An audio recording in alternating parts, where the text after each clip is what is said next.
Salamo fahasivy ambin'ny folo amby zato, andininy fahasivy amby roapolo amby zato hatramin'ny fahaenina amby telopolo amby zato. Mitsangana idera sy ny voninahitra n'Andriamanitra isika.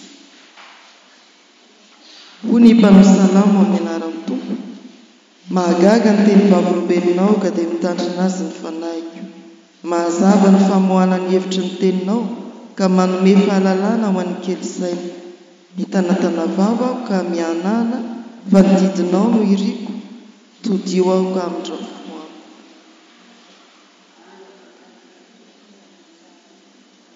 Ampitoereo amin'ny teninao ny diako, ary azavela anapaka izay mety ho faharatsiana. Vonjeo amin'ny fampahorian'ny olona aho, dia izy didinao. Ampamirapirado amin'ny mpanomponao ny tavanao, ary ampianaro ahy ny didinao. Rano mandrika no mijononoka ny masoko, no ny tsy fitandreman'ny olona ny lalanao. Amen.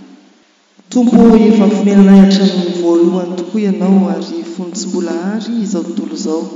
Efa Andriamanitra ianao, mandrindra sy mandamina ny fiainanay ianao, ary matoa ny fikasanao. Tompo ny fahefana rehetra ianao, ary manapaka amin'ny fiainanay. Indreto izahay nalahatrao ho amin'izao fotoana izao. Ianao ry Tompo no hanatrika anay amin'ny alalan'ny fanahy masina, hitarika anay hanokatra ny fonay ho an'ny fahasoavanao, ary dia mamela anay, mamindrafo aminay, mamela ny elokay. Ekeo ny asa amin'ny fananao masina, mba hatakarana indray izay lazay ny teninao, ary ampitomboy ao anatinay ny fanantenananao eo am-piandrasana ny fiavianao. Amin'ny anaran'i Jesosy Kristy. Amen. Amaky ny soratra masina araka ny voasoratra amin'ny Jova, Jova toko faharaiky ambin'ny folo andininy fahatelo ambin'ny folo hatramin'ny faharoapolo farany isika. Jova toko faharaiky ambin'ny folo manomboka amin'ny andininy fahatelo ambin'ny folo. Vakina amin'ny anaran'ny Tompo izany. Raha hampanatrehana ho azy ny fonao, ary hatantina ho aminy tananao, ka misy teloka eo an-tananao, dia ario lavitra izany, ary azavela hisy ratsy hitoetra ao an-tainao. Dia azo ananatra ny tavanao, tsy misy tsiny ianao, koa hijoro tsara ary tsy hatahotra. Fa ho adoninao ny fahorianao, toy ny rano efa nandalo no ahatsiarovana ho azy. Ary hamirapiratra lavitra no ny tataovonana ny andronao, na dia sendra manjombona azy, ka dia ho tonga tahaka ny maraina. Atoky ianao satria misy fanantenana. Eny mijery manodidina ianao ka handry aminay ahy. Dia ho tafandry ianao fa tsisy anaitaitranao, ary maro no ila sitraka aminao. Fa ny masony ratsy fanahy kosa no painy, ka ho very avokoa ny fiarovana azy, ary ny fialana aina ihany no any sisa azony antenaina. Amen. Ray masonao, manamasinana anay amin'ny fahamarinana, ny teninao no fahamarinana. Amen. Tompo, misaotra mametraka anay manoloana izao soratra masina izao. Ny fanahinao no isahavalàlana anay, ary tarika anay indrindra mba azonay mahatakatra ny sitraponao manambara fanantenana ho anay. Amin'ny anaranao Jesosy. Amen.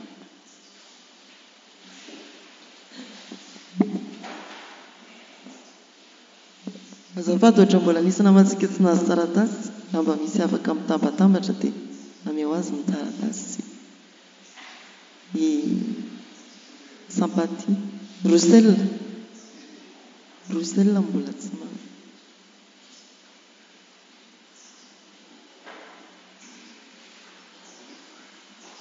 Azonao alaina sary koa ilay izy dia eny ary mety misy hodingantsika ireo voasoratra ao amin'ny taratasy, fa hiezaka isika amita nyity fiarahamandinika ity ao anatin'ny asasakady no ny fandaminana asa mbola tsy maintsy ataon'ny mpitandrina. Dia misaotra ny Tompo isika ry havana nentiny manoloana ny boky tena atao hoe manaitra, manandanja ary mahabe fanantenana ao amin'ny Baiboly, ny boky ny Jova. inona ny tadidinao anatin'izany? 270. Misy andininy ve tena tadiditsika?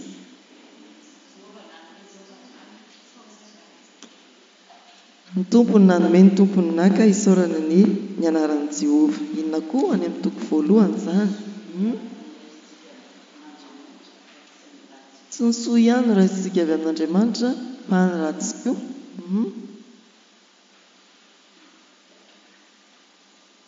Dia mamarana ny toko voalohany io. Tamin'izany rehetra izany tsy nanota Joba na nanome tsiny an'Andriamanitra. Inona koa ny andiny milaza fanantenana ao amin'ny bokin'ny Joba? Raha levona izay nofoko. Tadidinareo ve?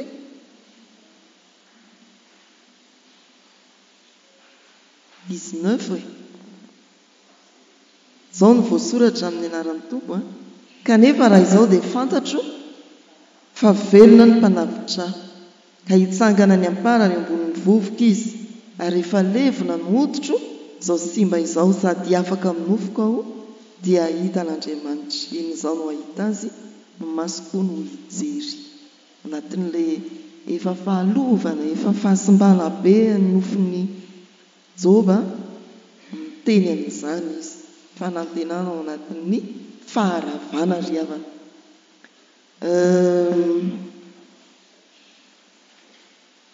Ny tsara tsy haivina ny fanombohan'ny soratra masina tao amin'ny bokin'ny Joba dia ilay fiona ny filazana ny harenan'ny Joba aloha raha ohatra ka tanisaina ary ampifanandrofiana amin'ny vanim-potoana izay nisian'ny tantara dia lehilahy anankiray tena mpanefoefo ara-bola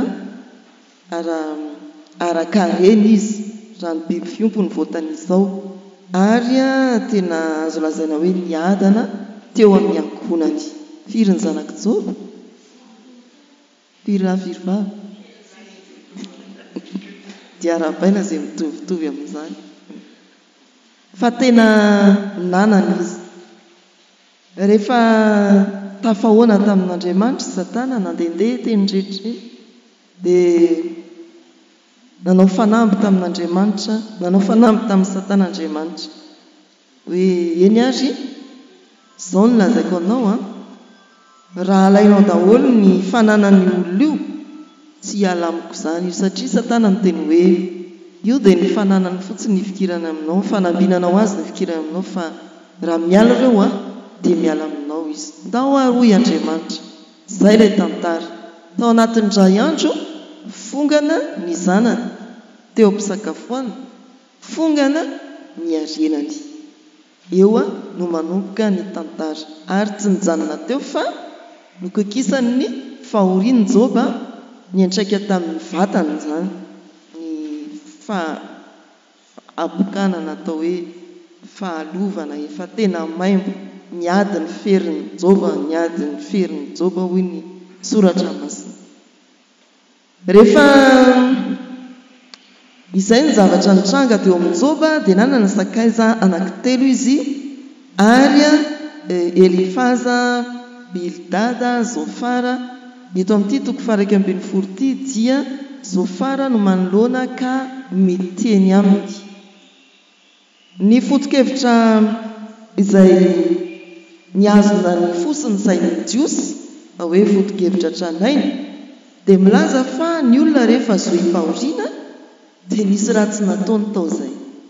Ary izay mandrakariva no nitenen'ny reto naman'ny Joba reto tamin'ny Joba hoe mandinihy ianao tena fa nanao ratsy ianao, matoa izao zavatra mampahory izao miatra aminao.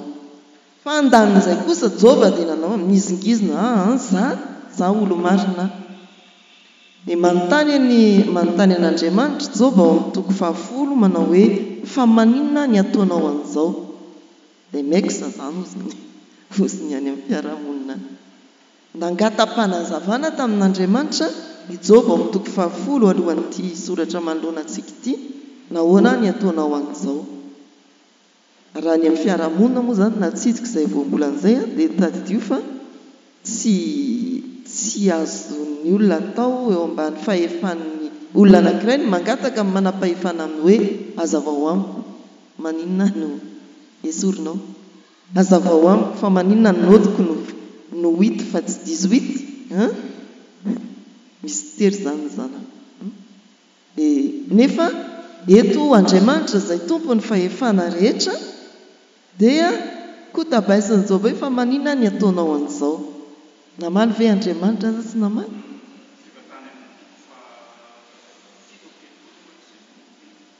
tsy namaly Andriamanitra navela ny ady hevitra tamin'ny tenany teo Job navela ny ady hevitra teo Job sy ny sakaizany dia zay mandrakariva ny foto-kevitra ireo sakaizany dia niezaka foana nampahely an'i Job hoe mandiny tena bibeba fa nanao fahadisoana ianao matoa miatra aminao zao fahoriana be zao andaniny dia mizingiziny Job mizaha tsy diso marina eo anatrehan'Andriamanitra ampitahina amin'ireo resaka nataony sakaizan'ny Job tamin'ny Job dia Zofara no tena atao hoe entitra sy enjakenjana na atao hoe masika indrindra tamin'ny fitenenana tamin'ny Job. Inona ary ny zavatra azontsika tsoahana atao anatin'ity amin'ny ankapobeny ny fahadisoan'ny Job dia tsy midika mihitsy hoe nanao tsy fahamarinana izy kanefa marina ny foto-kevitra izay arosiny Zofara aminy mila mandiny tena ny olona mibebaka raha te hiarina amin'ny fiainana izay aloha dia foto-kevitra ara-baiboly ny ifantosoan'ny bokin'ny Job amin'ny hevitry ny sakaizan'ny Job dia ny fisian'ny filazana ilay foto-kevitra tranainy hoe nanoty ianao matoa vesana ny fahoriana fa ny foto-kevitra iombonana ao amin'ny baiboly kosa dia tsy mianana hoe raha misy fahotana dia mibeba mba ho afaka hiarina ianao anina fanantenana indray dingantsika ilay hoe voambolana fanalahidy fanazavana ny atao hoe foa izay manondro ny fotom-piainana miainga any anaty ny toetra sy ny fanao ny hoe manatsotra tanana dia tena hoe mila fihavanana amin'Andriamanitra ny ratsy moa zany dia izay adisoana ny fahalotoana izay mandravaka ny fiainantsika ny mazava dia manondro fandresena manala ny aizina manisy rehefa mikosaka ny mazava dia fanantenana izay fiadanana dia fitoniana tsy fisinon-drarao ny fiainana fanantenana dia fijoroana miorina amin'ny tenin'Andriamanitra toky avy amin'ny tenin'Andriamanitra fa tsy amin'izay eritreretintsika fotsiny reto ny andininy fanalahidy 13:4 fanalahidy avokoa ireo ny 9:10 ny 7:10 ny 8:10 sy ny 9:10 fanalahidy ny amin'ilay hoe fitaomana ny olona hibebaka andiny tena manoloana ny zava-mitranga eo amin'ny fiainany raha ampifanatrihanao amin'Andriamanitra ny fonao natao dika teny malalaka raha esorinao ny faharatsiana amin'ny tananao sy ao an-tranonao ny eo ambany masika ry havana dia hoe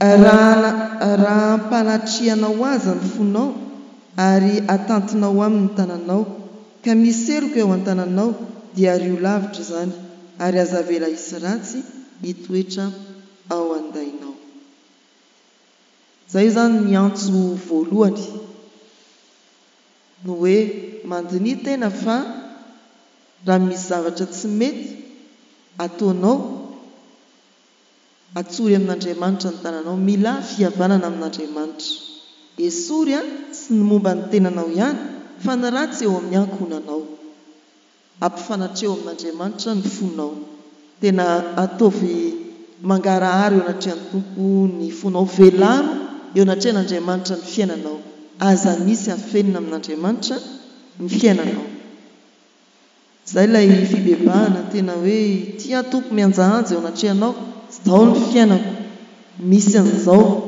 misy an'izao momba ny ankonako, misy an'izao momba ny tenako, atsorotrako aminao ny tanako. Ny andiny ny fahaenina ambin'ny folo.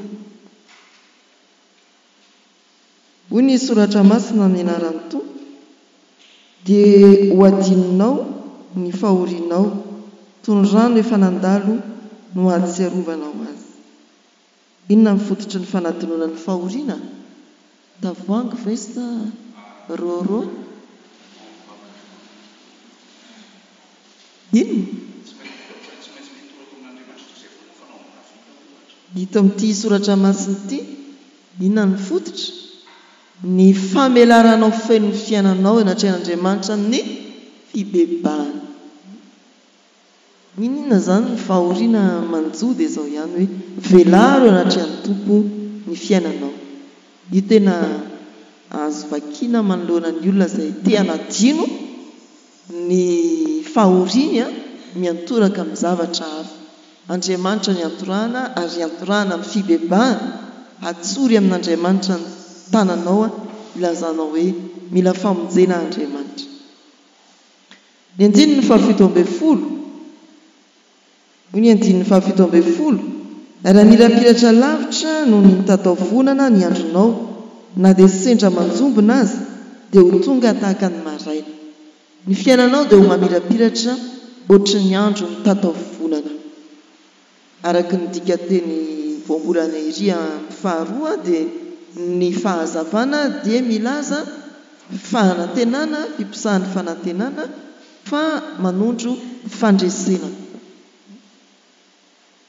Tena resinao ny fahorianao rehefa mamela ny fiainanao hivelatra tsy misy afenina amin'ny alalan'ny fibebahana eo anatrehan'ny Tompo ianao. Fahazavana koa zany hoe rehefa tonga ny mazava dia miova ny datin'andro, misy fihavaozana ao zany. Rehefa miposaka amin'ny masoandro dia andro vaovao indray, fa mindram-po vaovao indray, misy fihavaozana rehefa tonga ny mazava. Andiny ny fahavalo ambin'ny folo sy fahasivy ambin'ny folo. Ihany ianao atory tsy hisy mpaneligelina, tsy hisy anaitaitra, fanantenana sy fiadanana. Miara-dalana ireo, tsy misy hoe manantena fa mbola miotakotaka ihany ao anatiko ao, misy hoe zany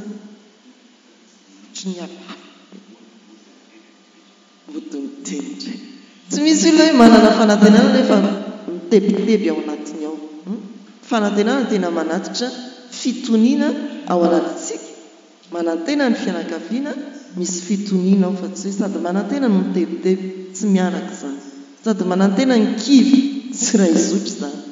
Zay zany dia andiny ny fahavalo ambin'ny folo sy fahasivy ambin'ny folo. Foto-kevitra antsoahana. Voalohany, fanantenana avy amin'Andriamanitra dia manomboka indrindra ao am-potsika.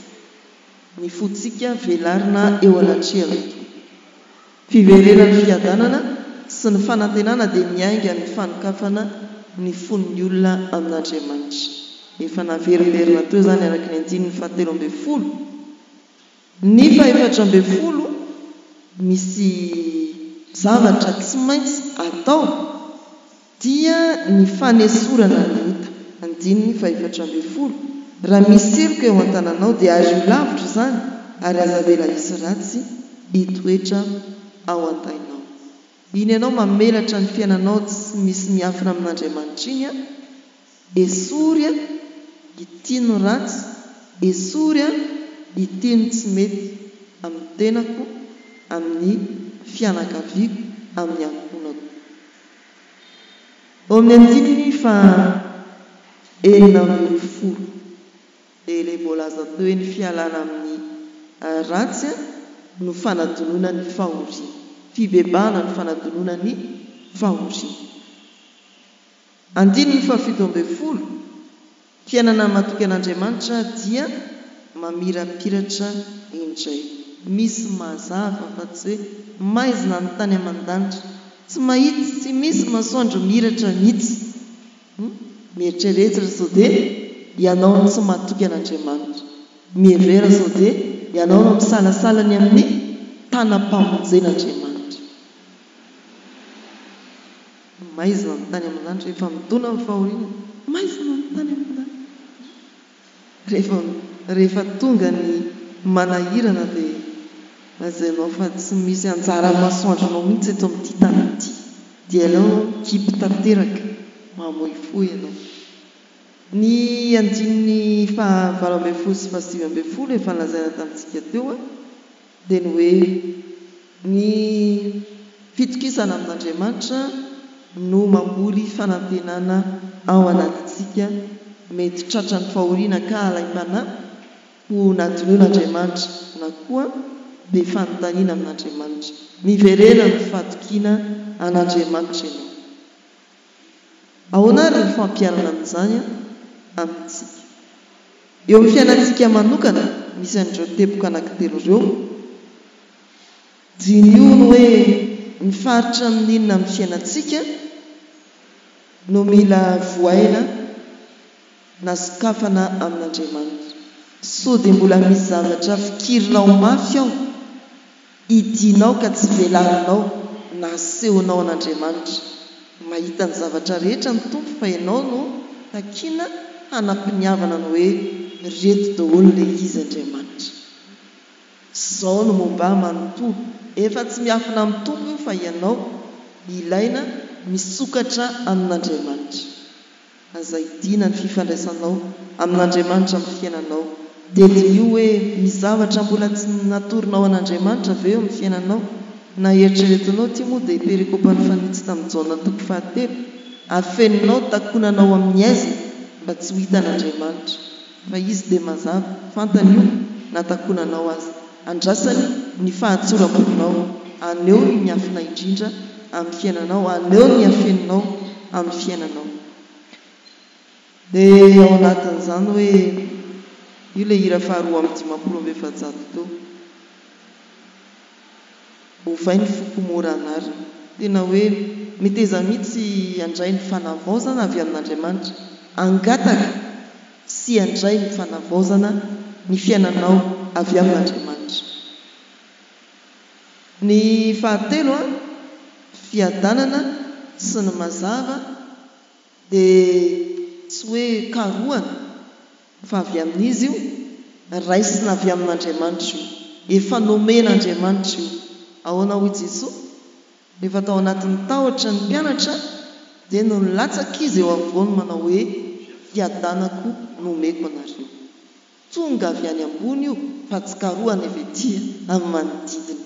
Ao koa tsaroantsika izany raha mety misy fahatsapana ao anatin'ny ohatra tsisy fiadanana mihitsy dia tadidio sao ny tompony tsy ivo ny fiainanao tsy mijoro eo afovoan'ny fiainanao ka tsy ahatsapanao fiadanana ao anatin'ny tahotra sy ny orooro ety amin'izao tontolo izao toy ny nanaovana toy ny nahazo ny mpianatra dia milatsaka avy any ambony ny tompony fiadanana eo afovoan'ny mpianatra manonona an'izany fiadanana izany. Tena efa ivo ny fiainanao ve ilay tompony fiadanana ka afaka hanala ny tahotra sy ny orooro aminao. Izay ny momba ny tsirairay fa voasoratra eo amin'ny 4:7 moa hoe aza vela hisy ratsy hitoetra ho andainao ao amin'ny ankonanao. Eo amin'ny fianakaviana kosa dia dimy eo ny fiainam-pianakaviantsika raha misy tsy fifanarahana alahelo na atezerana ny alonandro tramaraina esory fa manakana ny hazavana tsy hiditra ao an-tokantrano izany manelingela ny fanantenan'ny fianakaviana sy ny ankonana izany esory izany. Amin'izao fotoan-tsandro izao dia mety misy ny hoe tonga ny raorao amin'ny fianakaviana satria tsy voaverina ohatra ny volana isamborina na tsy tonga mamangy ny raitapo zanaka fa miandrona any amin'ny fahasahirana ny fiainany renga mamangy renga mahafantatra natsony misy an'izany tenen'ny olona any amin'ny fiarahamonina any. Para misy izany manakana ny fanantenana ao anatintsika esory miainga any aminao fa hazandrasana ny manodidina anao. Sa tsy ho tezitra raha toa ka tsy voaefa ny vola nalay tonga amin'ny fotoana ndre manantena n'Andriamanitra isika fa tsy manantena olona. Zany dia tokony toetrantsika kristiana. Raha eo amin'ny toeran'izay mety hoe nisambotra kosa ny olona anankiray dia tsara mitana ny tety ary mangatana n'Andriamanitra hoe mba ho ara-potoana araka anao Andriamanitra ny fifanekena izay natao mba izay ilay hoe esory ireny raorao hoe aza miandry ny hafa fotsiny fa hoe tandrify ny zavatra ny fihavanana mikasokasoka ny ninona antony izay tandrify anao dia esory aza miandry ny hafa. Iny ilay Matthieu 7:20 anjaranao no manao dingana arak'izay tandrify anao. Esory tsy ho andainao ny ratsy. Aoka ny teny sy ny fihetsika ho itsohy ny tanana mitsotra mankany amin'Andriamanitra. Amin'ny fiainanao manontolo, amin'ny fiainana isam-pianakaviana, ninona endriky ny fanerasarana amin'ny fianakavianao amin'ny alalan'ny teny, amin'ny alalan'ny fihetsika dia toy ny filana vonjy amin'Andriamanitra. Fifandraisana amin'Andriamanitra mandrakariva izany. Fifandraisanao amin'ny fianakavianao ataovy tena mamboly fifandraisana amin'Andriamanitra ary taratry ny fahatsarany ny fifandraisanao amin'Andriamanitra. Eo anivon'ny fiangonana mitoera amin'ny fahadiovampo ao anatin'ny fanompoana. Amin'ny faneraserana amin'ny mpianakavy finoana mitoera amin'ny fahadiovampo. Ao amin'ny fiangonana tsy vita ny fanompoana ivelany ihany atsara ao ny fanompoana ataovy vita tsara ny andraikitrao fa tena miainga avy any amin'ny fo mihitsy ny fahatsarana rehetra. Ny fiainanao manontolo ao anatin'izany ny fanompoana dia aoka tena aneo fahatsarana eo anatrehan'Andriamanitra. Tsy misy afenina amin'Andriamanitra. Raha mandinika ianao ka misy indro kely dia avelao Andriamanitra anitsy anome fanavaozana amin'izany. Eo amin'ny fiainan'ny fiarahamonina ny olona manana fo madio dia mitondra hazavana eo amin'ny manodidina azy. Ianao nantsona araka ity anjara mofinaina ity esory izay rehetra mety ho ratsy eo amin'ny 7:20 dia miramiratra tahaka mitataovonana ny fahazavanao.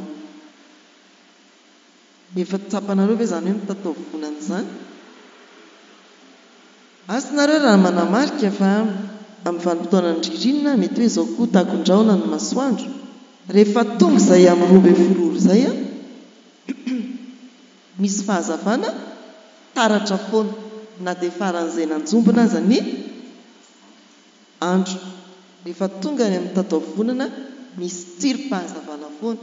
Hafa ny tanana nahafatesan'i Jesosy teo amin'ny hazo fijaliana tonga amin'ny tataovonana hatramin'ny 3 rakotraizina ny tany. Dia fanantenana izany.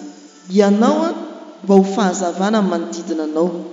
Mitaratra ny aizina manodidina fa ho hilaza fanantenana, ho feon'ny fanantenana amin'ny manodidina anao koa ianao. Tsy avy aminao mihitsy ny loatra fahakiviana, tsy avitra tsony sanatria ty Madagasikara ty fiarahamonina moa resantsika.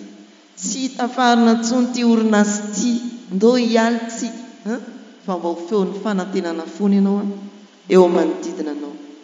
Fitokizana amin'Andriamanitra dia mahatonga anao anana fifehezan-tena fahononan-tena tsaroa fa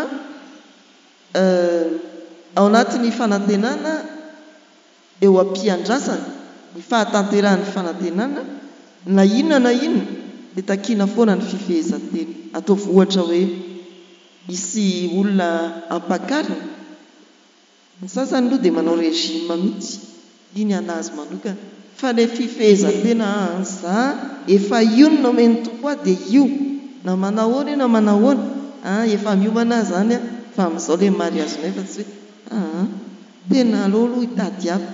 Feheziny tena efa io zany. Feheziny tena eo am-piandrasana ny fiavian'ny tompo. Tena mila fifehezan-tena ry havana. Ny fanantenana ny famonjena tanteraka eo am-piandrasana ny fiavian'ny tompo tena mila fifehezan-tena ho antsika kristiana. Mahonona tena mifehezan-tena. Fiarahamonina indraindray dia fiarahamonina tena malalaka, mivavah. Hitantsika taratra izany ny rehetreny. Taloha miafina ao an-trano ny fisotroana na eny amin'ny bara sy tahaka izany zao any mivoaka mihitsy zao mideradera miandamy miambavy miaraka amin'ny ankizy vokovoko manga mba hitanareo ve ny loza mitatao reny dia manontany teny ianao anaty frankisosa zany toa mivoaka amin'ity fandiniana soratra masina ity eo ranga eto ramatoa eto zazakely eo ny tavoangy sy ny tsaka be dia be zany amin'izao dia manontany teny ianao hoe hoaiza ary ity firenentsika ity hoaiza io ankonana io eo vehivavy endry aho anamboarako firenena vanina mba izany le fiainan'ny firenentsika tokony hanaitra ny masam-panahintsika izany fiangonana indrindra ny vokovoko manga hoe ahoana tokoa ary ity fiainam-pirenena ity manao tahaka izao fiainan'ny fiarahamonina dia zarina amin'ny lalana tokony alehany ve zany ny zaza efa lehibe izy tsy miala amin'izany dia sahirana etsika eny ary zany mahasarobidi ny herinandro manga ary vokovoko manga ndao felifelezana indray ny herinandro manga fa mila n'izany ny firenena misy fanontaniana fandinian-tena dinganiko ny 1 2 3 4 5 fa dinianareo any an-trano miaraka amin'ny ankoranao na eny an-dalana rehefa amin'ny ambodeiage iny ny fanontaniana fahenina dia hoe raha mahita olona zo hifahoriana aho inona no an-tsaiko ary inona no lazaiko ny an'izao fara zany dia hoe ianao ry zao fa tena tsy milamina ianao tsy mety ataonao mila mibebaka ianao raha mahita olona zo hifahoriana aho inona no ao an-tsaiko inona no lazaiko ary ny faharoa raha izao no teo amin'ny toeran'i Jehova inona no natao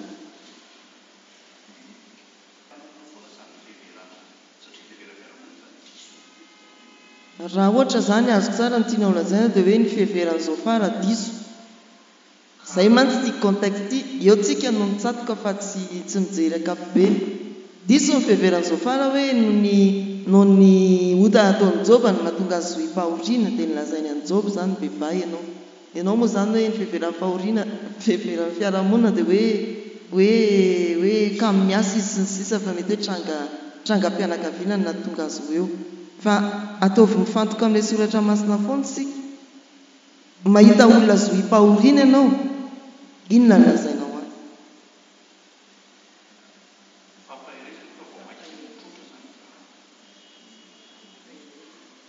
dia ahoana ilay fampahirezana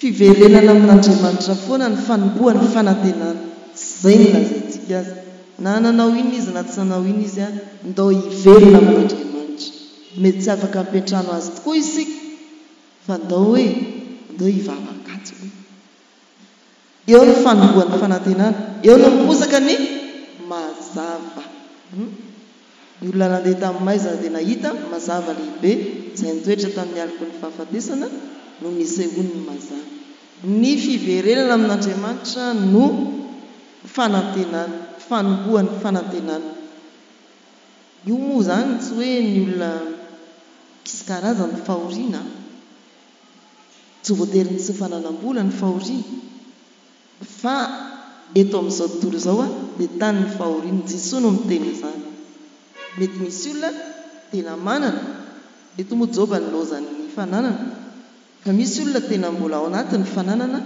fa karazany hafa ny fahoriana dia na inona fahavoazana manjoy ny olona le hoe manjoy zany tena hoe eny amin'ny eny foana dia izao ihany ny fiverenana amin'Andriamanitra ny fanombohan'ny fitoniana ny fiadanana ny fanantenana indrindra rehefa miverina amin'Andriamanitra ianao manatsotra ny tananao amin'Andriamanitra maneho ny fiainanao manontolo amin'Andriamanitra ianao tompo vonina hifandray aminao aty ny tanako eo no manomboka ny fanantenana zay mila lazaina amin'ny olona zay ny ilazana antsika hoe oka mba ho feon'ny fanantenana inona koa raha izao no teo amin'ny toerany Joba dia inona no natao? Mbola tsy teo zany tsika.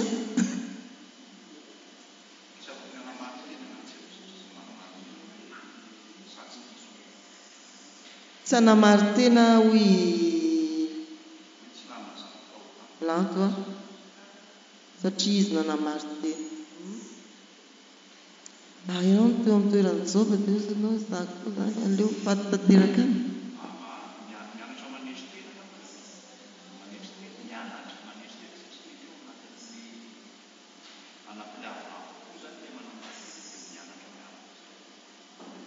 Raha ohatra ka miverina amin'ny soratra masina foana isika mamaly ny fanontaniana fahenina, raha teo amin'ny toerany Joba isika dia niverina amin'Andriamanitra ihany. Ny miverina amin'Andriamanitra ihany no fanafany. Misy olona nanao hoe efa mianaka izay maty ny dadako narariela, maty ny zandriko lahy, maty tampoka, izay sy neny sisa niady tamin'Andriamanitra. Ela be tsy ny bava. Fa mamerina antsika raha tojo zavatra tahaka izany isika dia tia mihitsy ny tadidio, ity tanakely ity atsoro ohatran'izao, tia ny tanako Andriamanitra. Fiverenana amin'Andriamanitra ihany no fanompoan'ny fanantenana vaovao, fiainana vaovao, fahazavana ho anao. Zay. Misy voatsipika maitso milaza fanantenana manao hoe tsy mananjo anontany ny antony fahoriana isika fa nomena fahafahana anantena ao anatin'ny fijaliana. Tsy mananjo anontany ny antony fahoriana isika, tsy mananjo anao anontany angataka fanazavana amin'Andriamanitra isika fa maninona mpanefy vilany tany ve izy tsy afaka anao amin'ny tany manga izay tiany atao, hoy ny bokin'ny Isaia mpaminany, fa nomena fahafahana kosa anantena ao anatin'ny fijaliana. Ny faharoa, tsy ny lasa no iraina fa ny hoavy no ataovy tononkalo no antenaina. Tsy ny lasa no iraina. Io koa zany moa tena isika malagasy io dia any amin'ny lasa foana, any amin'ny lasa foana, taloha dia voafatotra any amin'ny taloha. Ny zavatra ho avy ary mbola lazantsika hoe any arinana, dia voafatotra amin'ny taloha isika fa tsy afaka eritreritra ny ho avy. Io tsipika faharoa no hoe tsy ny lasa no danisaina fa ny ho avy no antenaina. Iraina moa zany ny fiverenana amin'Andriamanitra no fanompoan'ny fanantenana. Ireo ary havana no fampizarana azontsika natao tamin'ny ity araka ny Joba 1:1-7 hatramin'ny 12. Atsory amin'Andriamanitra ny tananao, fa vonona hifandray aminao izy hamelona fanantenana, amposaka ny mazava itray. Hivavaka isika dia mbola velozoranao izay Andriamanitra raha afaka nandinika ampahany tamin'ny soratra masina. Mitaona anay tsy hanafina ny fiainana manontolo aminao ary hiverina aminao ny fibebahana maro, hanala ny ratsy vitanay tamin'ny tananay na manjaka ao amin'ny tokantraminay. Miverina aminao izahay mba hanadino ny fahorianay. Miverina aminao amin'ny fibebahana marina izahay mba hisy fahazavana andro vaovao, fiainana vaovao momba anay. Miverina aminao izahay mba hisy fitoniana ka hiala ny tahotra sy ny fanahiana be eo aminay tsirairay, eo amin'ny fianakavianay, eo amin'ny fiangonana, eo amin'ny fiarahamonina. Eny Tompo, azavelanao hifikitra amin'ny lasa izay mamatotra anay amin'ny alahelo sy ny fahakiviana, ny fahoriana izahay, fa ataovy mibanjana ny ho avy, feno fanantenana ao aminao.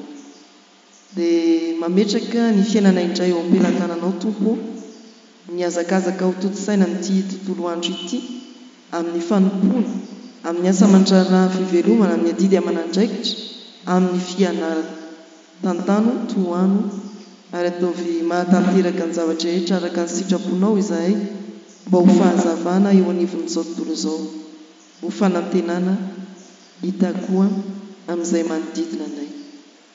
Mipetraka eo am-pelantananao ny ankonanay mba hiara-hiazakazaka amin'ny fahatsarana izahay ary ho ambininao amin'ny ezaka rehetra atao ireo olona manodidina anay. Mivavaka aminao izahay ho an'ny tsy salama, ho an'ny azo pahoriana, ho an'ny manana olana, ho an'ireo tody sy fifaliana sy fahasoavana manokana, aoka samy hiverina aminao izy ireny Andriamanitra ary hanomboka fiainana vaovao aminao. Ho an'ny firenenay dia anao hialoha ny ezaka rehetra atao mba hanana ny firenena ny fitoniana hiainany amin'ny fiadarana. Ny fiangonanao mbola hiezaka mandrakariva ary hiazakazaka mba hahatonga fanantenana ny tsirairay manodidina azy eo amin'ny toerana izay iorenany. Rainay izay ny an-danitra ho amasinina ny enenana ataony ny sitraponao ety an-tany tahaka ny eny an-danitra. Meo anay ny mianana sahaza ao anay ary mamelana eloka hitahaka ny namelanay izay meloka taminay, aza mitondra anay amin'ny fikapana manafahanay ny ratsy. Anao ny fanjakana sy ny hery ary ny voninahitra mandrakizay. Amen. Raisaon'ny fatokiana ary nitsodra antonona amin'ny anaran'ny Tompo. Andriamanitra ny fanantenanany amenanareo amin'ny fifaliana sy ny fiadanana rehetra amin'ny fononareo mba hitomponareo amin'ny fanantenana no ny hery ny fanahy masina. Amen.